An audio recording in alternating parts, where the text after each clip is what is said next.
'di ba? Kaya siguro inintroduce ni PBA ito eh. Oo. Yun nga lang, mag-practice po tayo na mag-practice and napakita natin sa coach natin na pag nakapag-practice ka maganda ang iyong magiging percentage kasi hindi ho biro ang tumira sa 4 points. Napakalayo ho niyan. Alam nyo, may kasabihan tayo dati eh. Pag tumitira, sa tira mo, napapatid na bra mo eh. Dahil hirap na hirap ka na eh. Hindi na, minsan ang player meron ng tirang nawala na yung forma mo, parang ang nangyari, naging balibag na lang. Meron ako na napapanood ng ganun eh. Actually sa 3 points, yung long 3, wala pang 4 points eh. Nag-iiba na yung forma. Pero pumapasok. Pasok pa rin. Kaya lang, talagang kita mo na, no?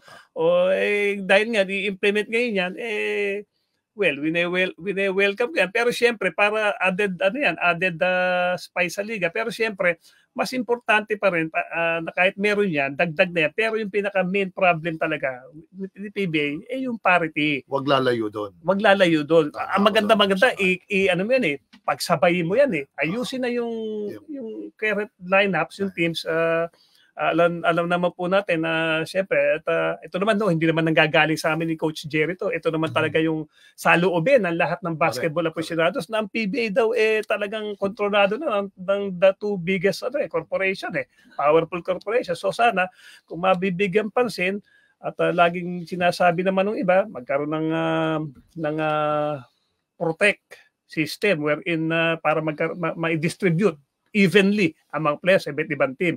Tapos papasukan mo pa ng 4-point line. Aba, swak na swak yan. Maganda yan.